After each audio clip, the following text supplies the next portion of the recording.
Bonjour et bienvenue sur le plateau de la matinale. Nous sommes le lundi 11 décembre 2023 et nous repartons ensemble pour une nouvelle semaine. Ravi de vous retrouver.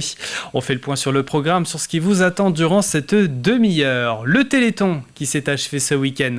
En Vendée, c'est exactement 332 748 € qui ont été récoltés.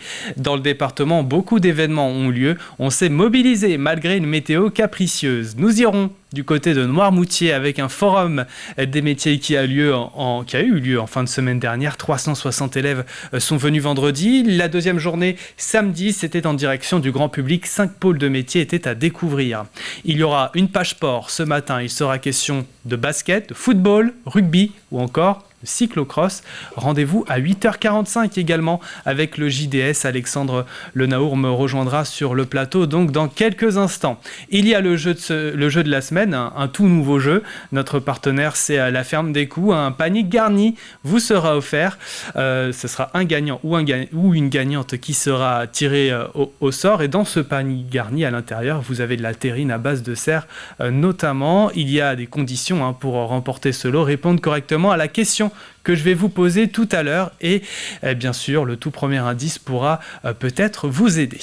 Mais avant tout ça, place à la météo. On commence la semaine un peu comme la dernière s'est terminée, c'est-à-dire avec des nuages, mais aussi de la pluie plutôt faible et localisée. Les températures sont en légère baisse, mais restent douces pour la saison, 13 degrés en moyenne dans les terres, 14 pour le littoral. Dans l'après-midi, ça ne sera guère mieux. Encore du gris et de la pluie. Les averses seront même plus fréquentes. Nous aurons au meilleur de la journée de 14 à 15 degrés. Après la météo, voici la carte des marées. La basse mer est prévue à 9h12. La prochaine, c'est dans la soirée pour 21h35. Entre les deux, nous avons la pleine mer à 15h30 dans l'après-midi. Coefficient marée 70-73. Les marchés alimentaires maintenant. On a Noirmoutier, les Sables d'Olonne ou encore, comme vous pouvez le voir, Jars-sur-Mer. Ça se passe essentiellement du côté du littoral, mais on a aussi un marché alimentaire du côté de Benay, dans le sud-est de la Vendée, dans nos terres. Nous sommes le lundi 11 décembre 2023. Et le 11 décembre, nous embrassons les Tristan, Daniel au féminin comme au masculin, mais aussi les Marty. C'est la journée mondiale de la montagne. Elle a été choisie pour sensibiliser la population et les gouvernements sur leur importance dans l'alimentation en eau douce, justement. Et c'est également celle du chant choral. Des personnalités fêtent leur anniversaire. Il y a celui du chanteur Enrico Macias, 85 ans, mais celui aussi du personnage de fiction Angry Birds. Il est né en 2009. Ça lui fait déjà 14 ans aujourd'hui, ça pousse vite. Je vous donne le dicton du jour, écoutez bien. Pluie d'orage dans les avants empêche l'hiver de venir en son temps. 17h17, c'est l'heure à laquelle le soleil va se coucher ce soir, comme la veille. Allez, c'est parti pour le journal 100% Vendée de la rédaction.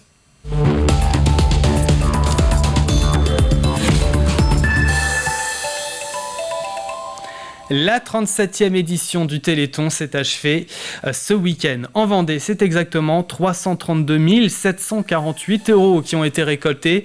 Plus de 80 millions d'euros de promesses de dons à l'échelle nationale. C'est ce qu'a annoncé l'association AFM Téléthon.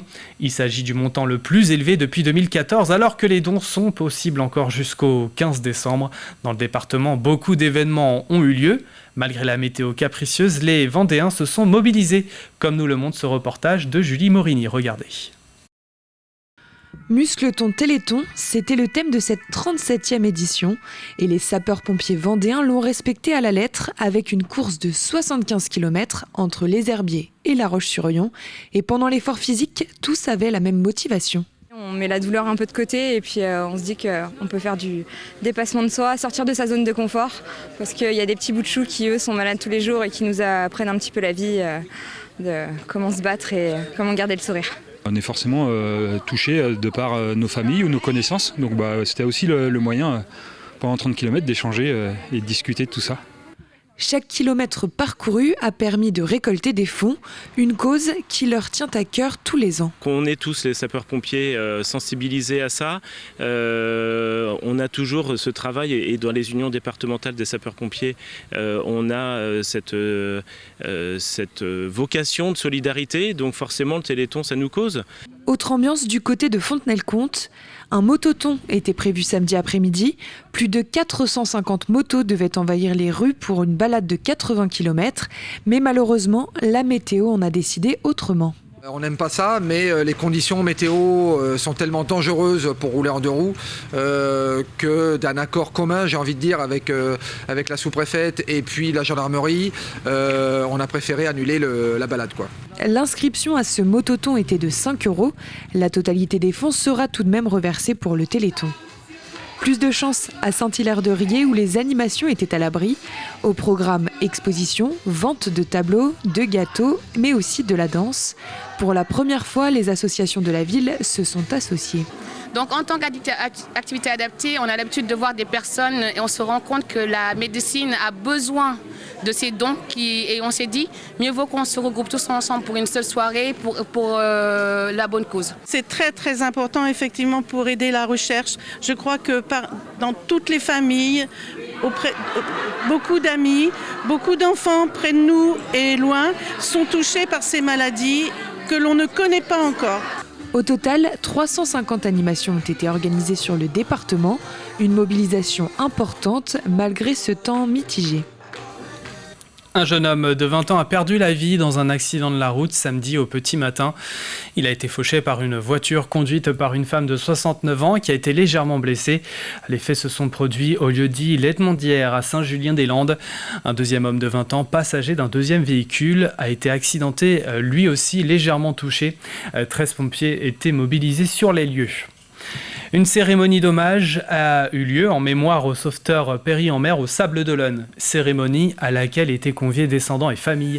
Le monument en question a été inauguré samedi près du prieuré Saint-Nicolas.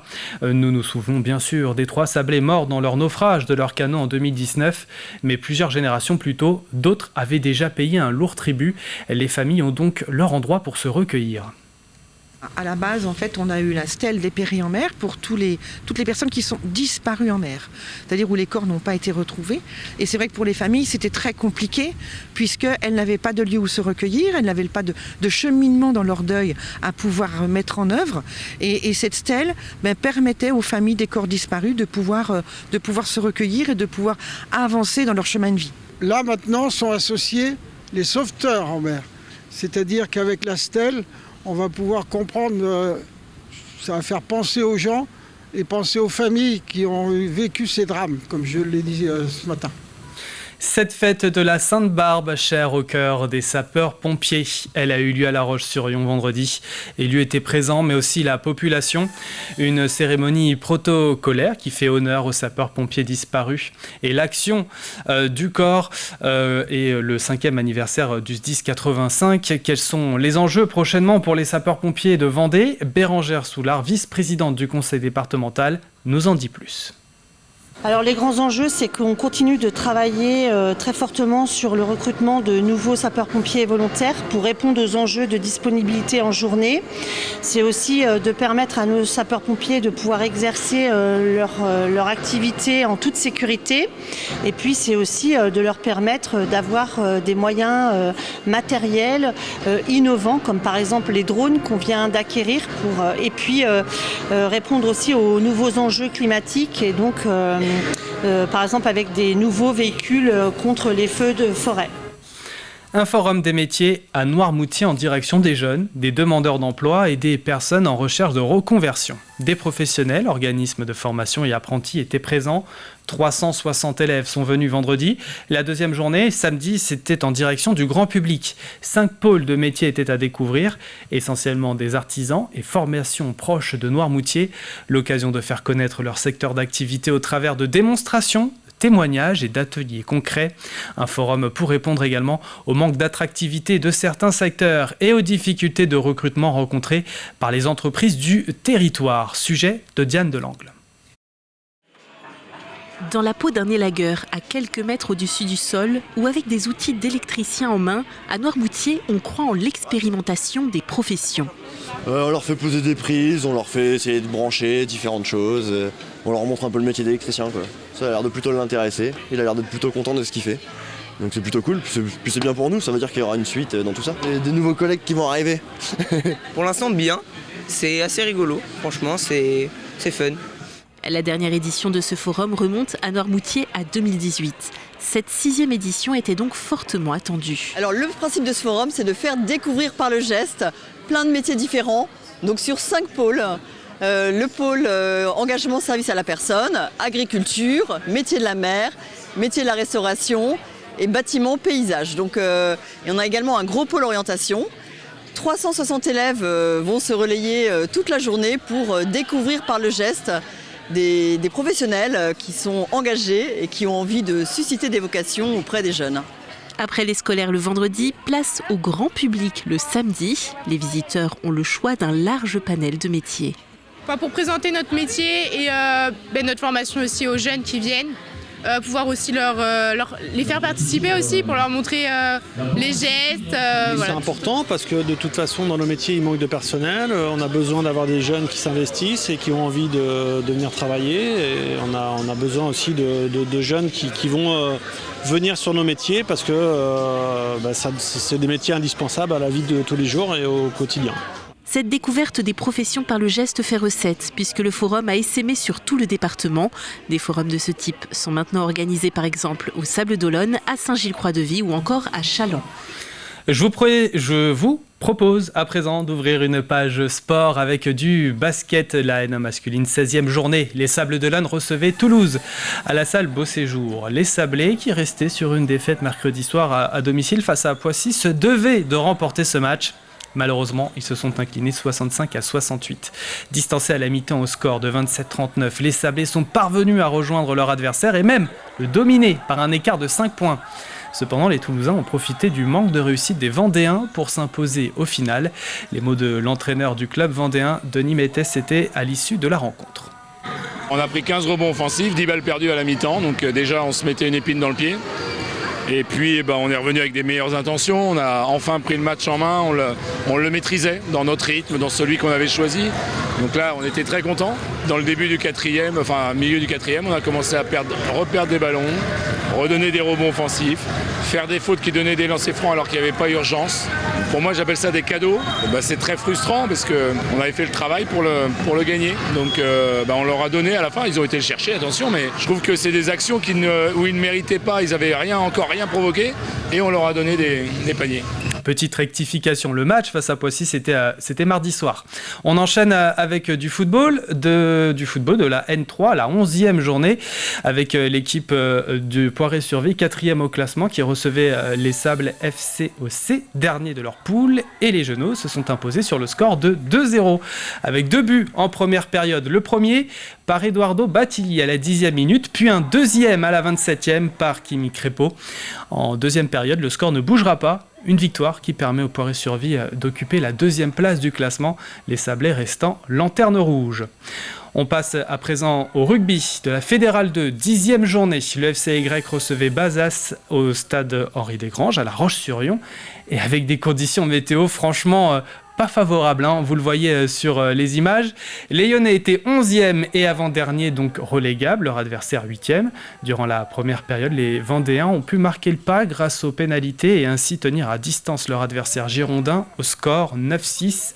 En seconde période, les joueurs de Bazas, grâce à plus de réussite, sont parvenus à rejoindre leur adversaire et à s'imposer au score final 23-26. Les week-ends se ressemblent, ils continuent.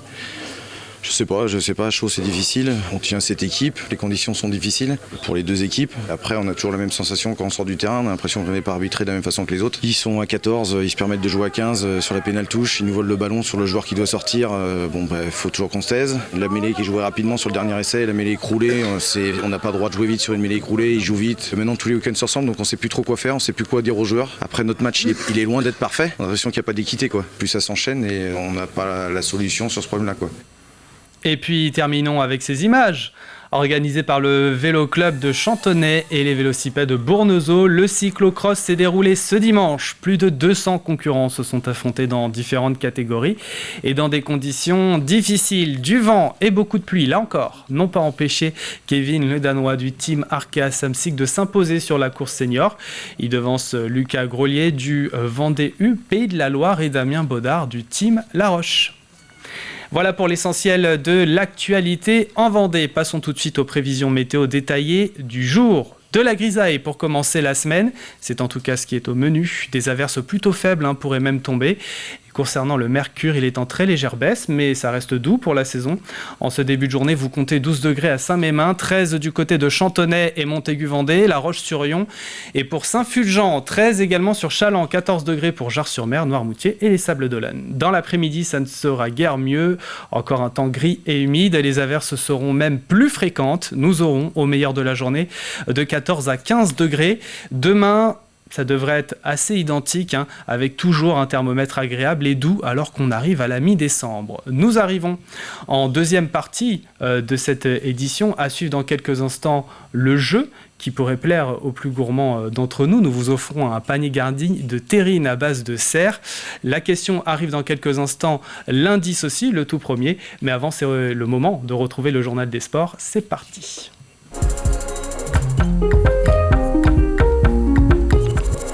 Et le journal des sports, c'est avec Alexandre Le Naour. Bonjour Alexandre. Bonjour François.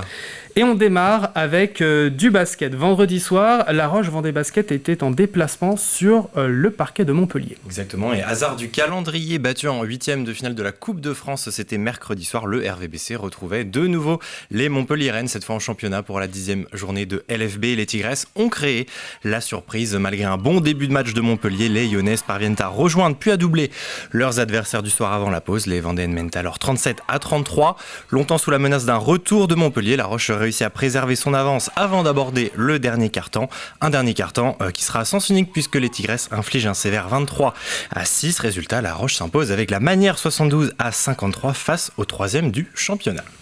On continue avec du basket. Cette fois, c'était samedi soir. Les Sables Vendée Basket accueillaient Toulouse pour la 16e journée de National 1 masculine. Oui, et eux aussi restaient bien sûr 6 revers consécutifs. Défaits mardi soir face à Poissy. Les joueurs de Denis mettaient retrouver de nouveau la salle Beau Séjour. Sablés et Toulousains sont au coude à coude en ce début de rencontre. Les visiteurs en maillot noir terminent le premier quart à +2 et mènent 19-17. L'entame de deuxième quart est plus laborieuse pour les Sablés. Toulouse inflige 8 points de suite aux locaux. Après 5 minutes, à réaction, les Vendéens comptez bien 12 unités de retard à la pause, menées 39-27. Au retour des vestiaires, les Sablés montrent un tout autre visage, bien plus conquérant. À peine 5 minutes découlées que les Sablés ont presque parfait leur retard. Les Toulousains ne sont plus qu'à 3 longueurs, mais ces derniers vont finalement terminer à +5, 52-47. Il reste 10 minutes. Sur une bonne dynamique, les Sablés recollent et prennent l'avantage en début de dernier quart-temps. Un avantage qui va croître, mais fondre ensuite à toute vitesse. Le Stade Toulousain rattrape les locaux pour les dépasser, et ce jusqu'à la fin de rencontre. Au bout du compte, les Sablés s'inclinent donc 68-65 dans un match qu'ils auront pourtant eu l'occasion de remporter. 7e défaite de rang pour les Sablés et leur coach Denis Métet, qui était justement au micro de Daniel Lelanne. On a pris 15 rebonds offensifs, 10 balles perdues à la mi-temps, donc déjà on se mettait une épine dans le pied. On est revenu avec des meilleures intentions, on a enfin pris le match en main, on le maîtrisait dans notre rythme, dans celui qu'on avait choisi. Au milieu du 4e, on a commencé à reperdre des ballons, redonner des rebonds offensifs, faire des fautes qui donnaient des lancers francs alors qu'il n'y avait pas urgence. J'appelle ça des cadeaux. C'est très frustrant parce qu'on avait fait le travail pour le gagner. Je crois dans le travail des joueurs. C'est pas un manque d'envie, c'est pas un manque de détermination, mais c'est quand même un gros manque de vécu et de focus au moment important quand le match se joue. Autre sport, autre endroit, mais là aussi samedi soir, Alexandre. En football, la 11e journée de National 3 recevait un derby entre le Poiré-sur-Vie et les Sables FCOC.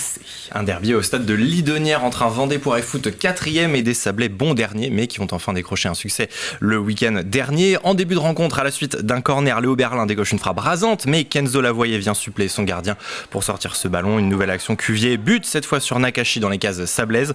Mais le Vendée Poiré Foot est récompensé. Cuvier à la passe pour Eduardo Battili à la 11e minute. Les Genoux ouvrent la marque 1-0. Excentré, Jordan Cuvier va de nouveau se montrer. Sa frappe semblait prendre le chemin des filets. Peu d'occasions pour les visiteurs. La défense sablaise manque parfois de concentration. 28e minute, Salimou Touré trouve un Kimi Crépeau totalement démarqué. Le Poiré fait le break 2-0. 41e minute, les Sablés vont finalement se procurer 2 grosses occasions sur la même action. Dimitri Pio d'abord bute sur la bonne sortie d'Ibrahim Assi, puis ensuite Mathieu Grosso qui manque le cadre à bout portant. Toujours 2-0 en faveur du Poiré après 45 minutes. Le Poiré va gérer son avance ensuite en deuxième mi-temps, même tout proche du 3-0. Cette frappe contrée de Jordan Cuvier, sauvée par Bassoumba devant sa ligne. Côté Sablais, Simon Guerlus aurait pu réduire la marque, mais Messi préserve la cage inviolée. Le Poiré Survie s'impose donc 2-0 et enchaîne un 6e match sans défaite en championnat. L'entraîneur des Genoux, Rabi Zeroual, était avec Thibaut Grasset.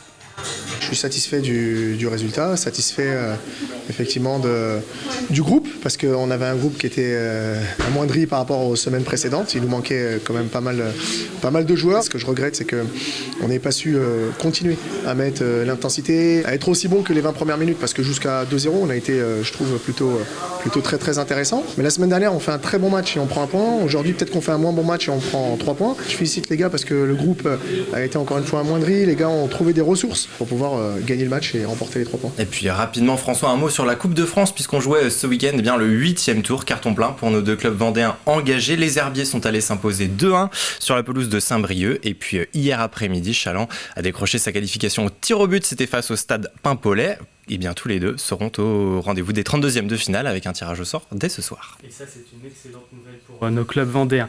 On part à présent du côté de la Roche-sur-Yon. Alexandre, hier, dimanche après-midi, le FC Lyonnais recevait Bazas pour le compte de la 10e journée de Fédéral 2. Une affiche qui était à suivre au stade Henri Desgranges sur le terrain annexe, en synthétique pour être plus précis, et sous une forte pluie. Vous allez le voir sur ces images. La première période se résume à des coups de pied face aux perches de chaque côté. La première demi-heure, le buteur maison, Thomas Genot, transforme 3 pénalités, puis en toute fin de première, les Girondins débloquent aussi par 2 fois leur compteur. 9-6 à la pause pour les Lyonnais. Début de deuxième, Bazas égalise 9 partout sur cette pénalité avant de prendre les devants à l'heure de jeu.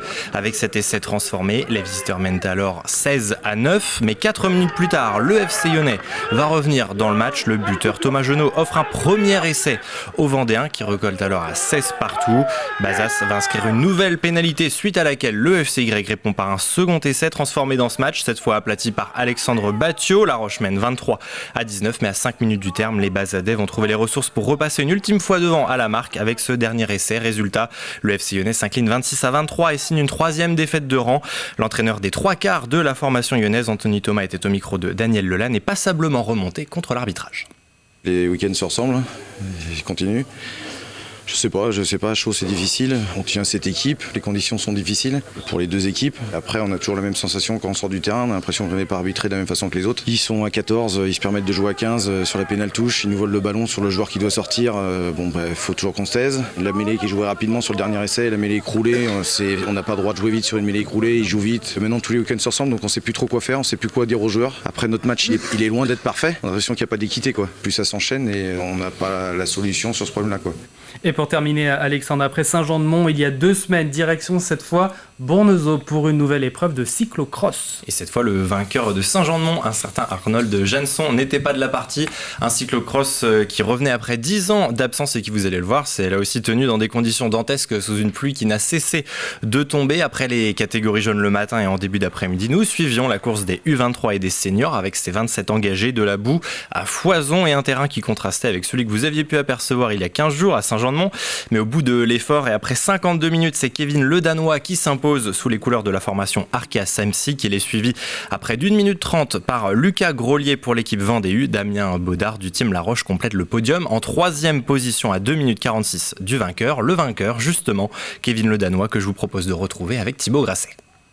Je pense qu'il n'y a pas une partie du circuit où je voyais mes roues tellement il y avait de boue. Donc non, c'était un vrai chantier quoi, comme on appelle ça. Je suis pas tombé, j'ai fait 2-3 petites erreurs, mais je pense que tout le monde, vu les conditions aujourd'hui, a posé le pied à droite à gauche ou des choses comme ça. Mais après, j'ai pas spécialement géré, j'ai essayé de tout faire à fond. Au final, je m'en sers de préparation pour la route. Merci Alexandre, c'est tout pour ce journal des sports et on vous retrouve dès ce soir 18h45 pour 85 chronos. Allez, c'est le moment de passer au jeu de la semaine, c'est un tout nouveau jeu. C'est parti avec le premier indice.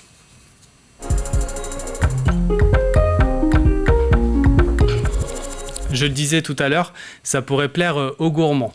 Ce cadeau que nous vous offrons cette semaine, c'est un panier garni. Il comporte à l'intérieur des rillettes, terrines aux figues ou encore civées aux petits légumes, des produits tous faits à base de serre, cadeau que l'on offre avec notre partenaire La Ferme des Coups. Ils sont basés du côté de Chambry et vous font profiter donc de ce goûter gourmand, un goûter gourmand aussi au sein de leur boutique. Mais voilà, ce genre de lot se mérite. Pour pouvoir vous régaler prochainement, il faut répondre à cette question. La voici.